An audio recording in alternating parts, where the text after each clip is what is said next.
नमस्कार साधकों, आप सभी का स्वागत। देखिए, आज अपन करने वाले हैं एक बहुत ही इम्पोर्टेंट आसन जिससे पूरे शरीर का व्यायाम हो जाता है और इसीलिए उस आसन को कहते हैं सर्वांगासन। तो सर्वांगासन कैसे करते हैं, करने का सही तरीका बताऊंगा, किन लोगों के लिए ये बहुत ही ज़्यादा लाभदायक है, इसके फायदे क्या क्या हैं और किसे नहीं करना चाहिए, ये सारी चीज़ें हम आज के इस क्लास में देखेंगे। तो देखो, सबसे पहले आपको सर्वांग आसन करने के लिए पृथ्वी पर ऐसे है ना, पीठ के बल लेट जाना है। बिल्कुल सीधी पोजीशन में आराम से लेट जाइए। इसके बाद दोनों हाथों को बिल्कुल यहाँ बगल में इस तरीके से जमा लीजिए और अपने दोनों पैरों को धीरे धीरे ऊपर उठाना है और ऊपर उठाते हुए बिल्कुल पीछे ले जाना है और उसके बाद जो दोनों अंगूठे हैं उनको यहाँ पे जमीन पे टच करना है। थोड़ी देर के लिए आपको इस पोजीशन में रहना है। उसके बाद धीरे धीरे फिर से आपको वापस अपने सामान्य स्थिति में आ जाना है। तो ये जो आसन है इसे हम सर्वांग आसन कहते हैं। सर्वांग आसन का मतलब होता है शरीर के सभी अंगों का व्यायाम। तो आइए शुरू करते हैं, फिर हम इसके देखेंगे फायदे क्या क्या हैं। तो धीरे धीरे दोनों पांवों को ऊपर उठाइए, हाथ को बगल में रख देना है, ऊपर उठाते हुए पीछे की ओर ले जाना है। ध्यान रहे धीरे धीरे उठाना है और श्वास की गति को सामान्य बनाए रखें। इस तरीके से घुटनों से मोड़ेंगे नहीं, बिल्कुल सीधे, और अब पीछे की ओर ले जाएंगे। बिल्कुल सीधे रहेंगे घुटने और इस तरीके से पीछे ले जाना है। हाथों को इसी पोजीशन में रखें और जो अंगूठे हैं, दोनों पांवों के अंगूठे, उनको जमीन पे टच करना है।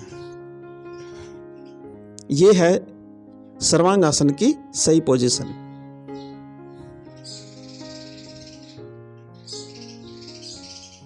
थोड़ी देर के लिए इस पोजीशन में रहना है। उसके बाद धीरे धीरे वापस सामान्य स्थिति में आना है। पर ध्यान रहे अपनी जो सामर्थ्य है उसके अनुसार करना है। ज़्यादा जोर नहीं लगाइएगा, धीरे धीरे अभ्यास करेंगे तो बिल्कुल ये आसन हो जाएगा।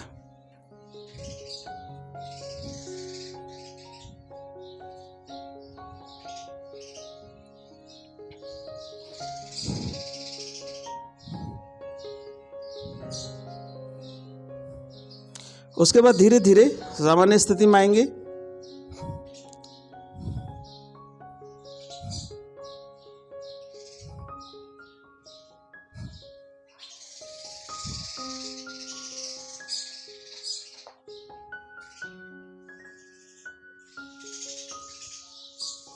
और धीरे धीरे पांवों को हौले हौले नीचे रखना है। एक बार में नहीं होगा ये आसन, इसके लिए बहुत अभ्यास करना पड़ेगा। तो ये जो सर्वांग आसन होता है, एक बार फिर से मैं करूंगा, लेकिन साथ ही साथ आपको इसके फायदे बता देता हूं। सबसे बड़ी बात तो ये होती है कि जो ब्लड प्रेशर होता है, चाहे हाई ब्लड प्रेशर हो या लो ब्लड प्रेशर हो, उसको ये कंट्रोल करता है। फिर क्या होता है कि जो कमर और पेट की जो चर्बी है, अनावश्यक चर्बी है, उसको ये दूर करता है। हमारे शरीर में रक्त परिसंचरण तंत्र जो है वो बिल्कुल सही होता है और चेहरे पर चमक बनी रहती है। साथ ही साथ और भी जो कई प्रकार की जटिलता है, शारीरिक बीमारियां हैं, उसको ये आसन ठीक करता है।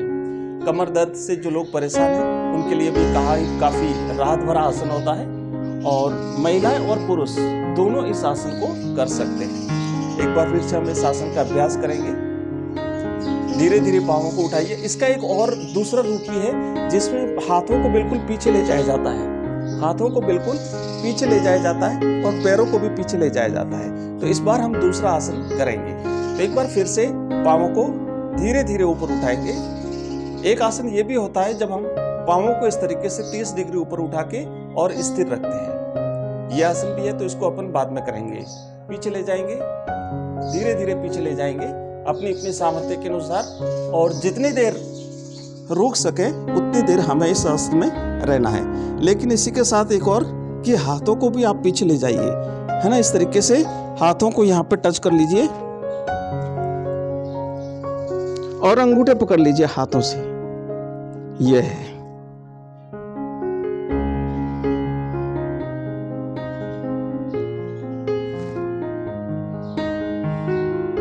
उसके बाद धीरे धीरे नीचे आना है। बिल्कुल धीरे धीरे, उतावल नहीं करें। तो ये आज जो हमने किया है, ये है हमारा सर्वांग आसन। इस तरीके से एवरीडे अपन एक एक आसन करते हैं और उसके फायदे क्या होते हैं, उसकी नुकसान क्या है, किन लोगों को ये नहीं करना चाहिए। तो देखो, जिनको कमर दर्द की तकलीफ है या महिलाएं जो प्रेग्नेंट है और जिनको और कोई ज़्यादा जटिलता है, पेट संबंधी कोई ऑपरेशन वगैरह अगर करवा रखा है, तो वो लोग इस अभ्यास को नहीं करें।